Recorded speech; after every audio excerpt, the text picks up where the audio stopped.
So I found um, rape culture, uh, rape, sodomy, violating and molesting and kids and stuff. That has to stop. Uh, so you know, it has to stop. I'm completely against it. Um, I think this country is damned.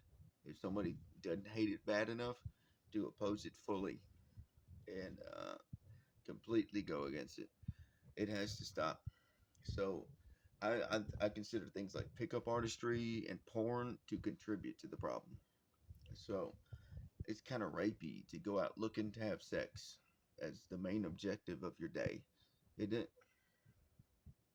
Like, so if man has a sex urge, right? He does a reproductive impulse, right?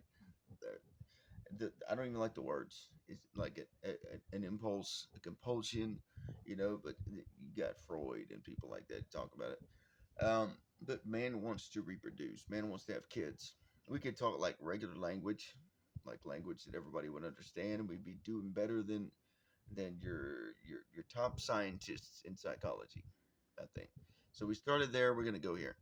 So man wants to start a family, right? This is like basic, like biblical manliness, right? Man wants to to to leave his mother and father and cleave to his wife and have children. Most men do. Like so, not every man wants to look for a wife. Not every man is interested in sex and reproduction all the time. Some men are like career oriented and want to be established uh, in their lives. People want recognition too for their efforts. It's okay. But these Freudian motivators and all that, people get hung up on that. They make excuses for their inappropriate. But anyway, so yeah, we have desires, we have passions, we have wants, we have needs. You don't need everything you think you need. As you come up and mature, and as you you you, you find your purpose, you get on your mission. Things become less important. And but sometimes you meet someone, you're like, oh my goodness, you know, wow, we should have kids. And so then there's that. There's that whole thing. Um, but that's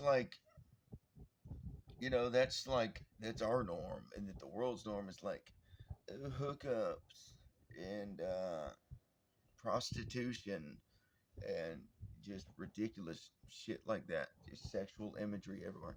Everything's about sex and survival.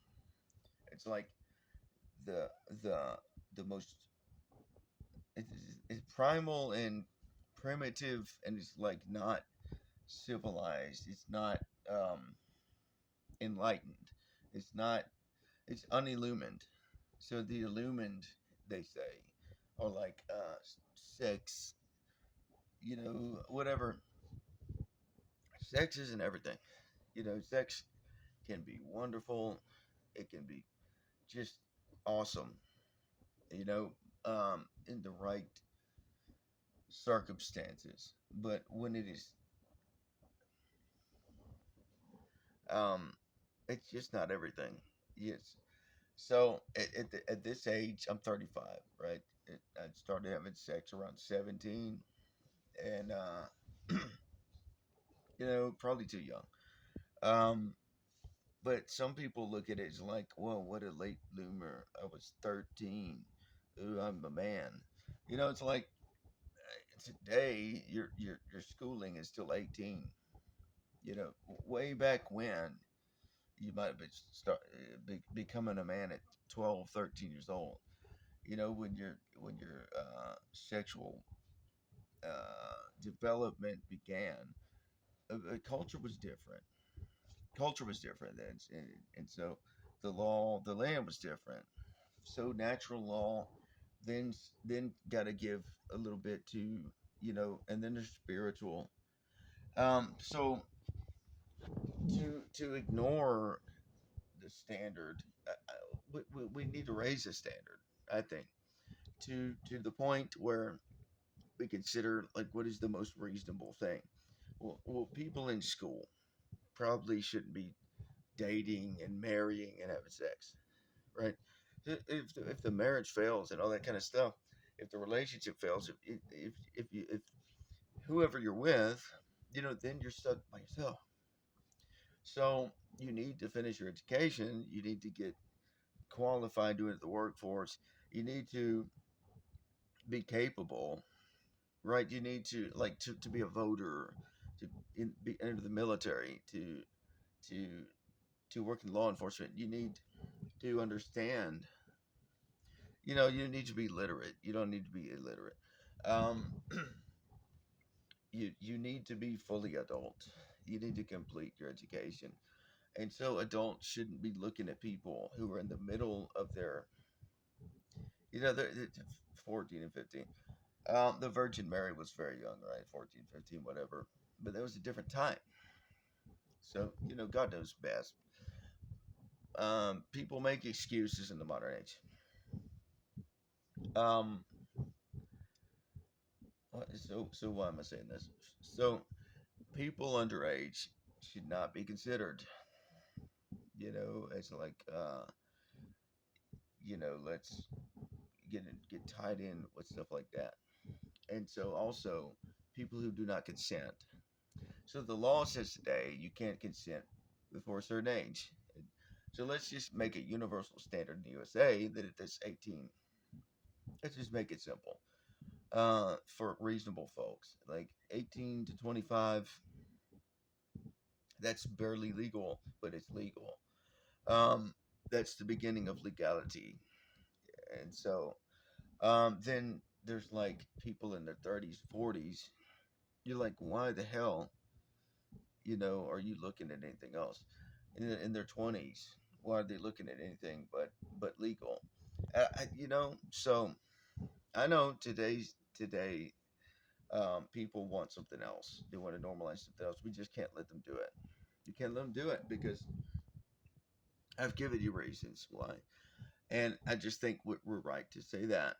So we live long enough today that after you complete high school and you're 18 years old, then well, yeah, you making adult decisions like who you go out with, who you might want to marry, who you sleep with, having children and stuff like that. Well, sex is reproductive. That's how babies are made. We taught that in our biology class, right? Your parents give you the birds and the bees and all that. You find out where babies come from. Sex, when a man and a woman lie together, that's how babies are made. Just sex is reproductive. That's how babies are made, right? Um, and so anything else is like could be immoral if it's not, you know. So then there's the whole consent thing. So there's an age where consent's not valid, so it's by statute not legal, right? So you're catching you like some people don't get this, some people aren't getting this, and so um, we have a problem. We have a problem. And then where there's not consent, where there's not consent, where there's not, there needs to be consent. There needs to be legal consent. So consenting adults can, and then we enter into a whole discussion on whether they should or not.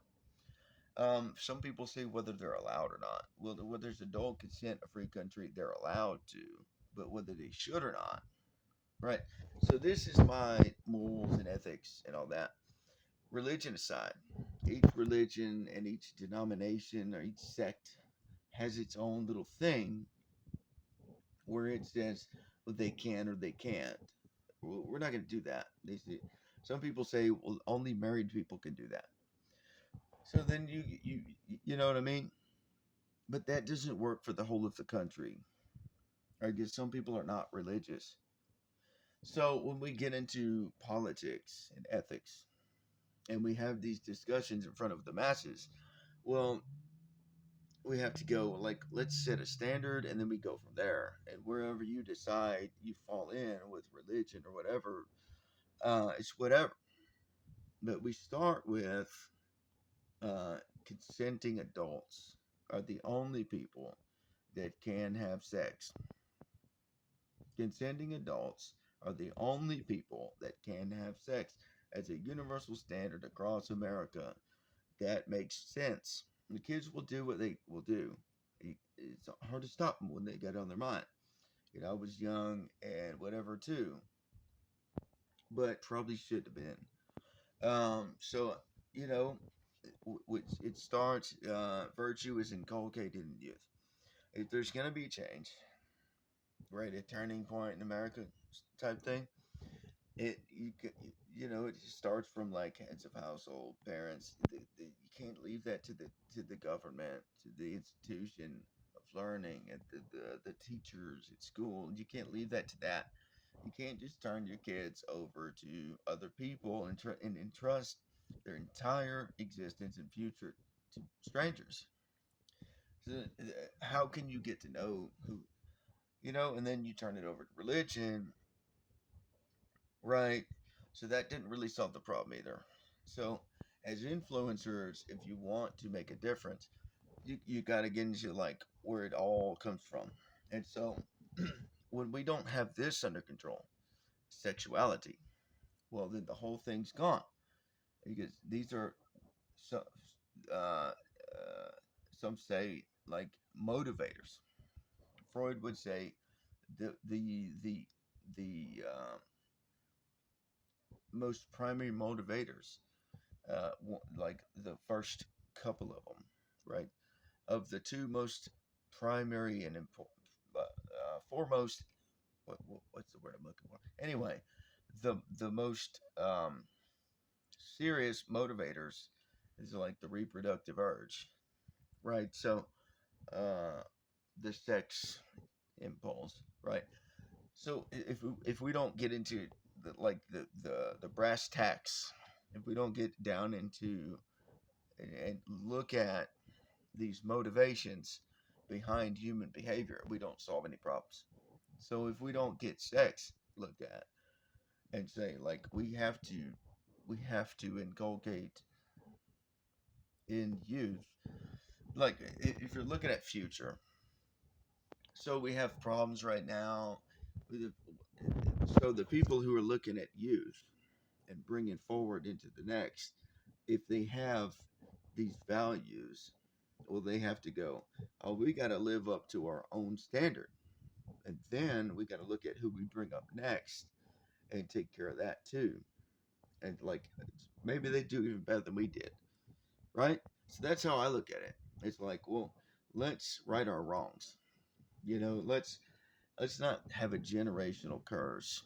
Let's not do what we did even worse with the next generations and the generations to come. So our sins visit and then repay on the next and then the next even worse. Let's not do that.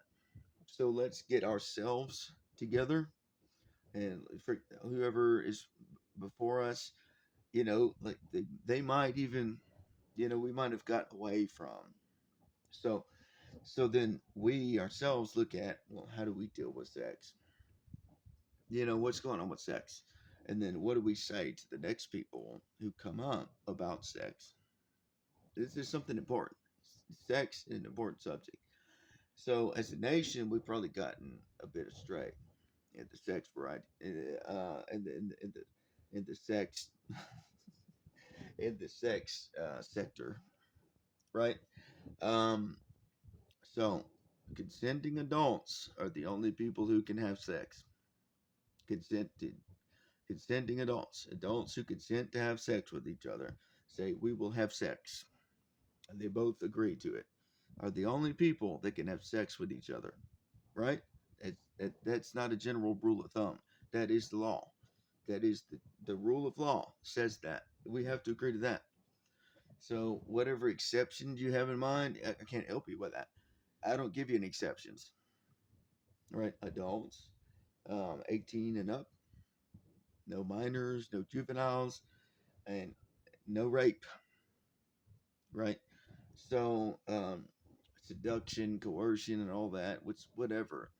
The morals get questionable sometimes. But let's say adult consent, sex is can be acceptable. Start there, and then we go. Well, who should? Right? If we're going to have a conversation about it. So by law, we can't stop consenting adults from having sex, can we? People 18 plus who want to have sex, you can't stop them legally, can you? No, you can't.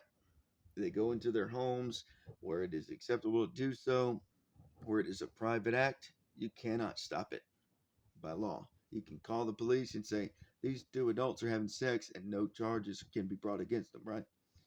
Can you find me an exception to that? You can't. So we have to look at how we standardize our influence, but based on law. If you want law change, you got to write your standard about that, don't you? So you can leave the rest of it up to the clergy or who the fuck you want to argue with, but you can't argue with me on that. So then we can talk about should, right? Can and then should. These can, but should, right? So what then? We talk about disease, unwanted pregnancy, whether we're pro-life, pro-abortion, and all that. I'm pro-life, so I say if you have sex and there results in a pregnancy, then both parties become responsible. And there's some bills to pay and stuff, the responsibility and duty that comes with that. Right? So then that gets involved in the decision making of about sex, doesn't it? And then you think about disease. And that's all I'm going to say about it.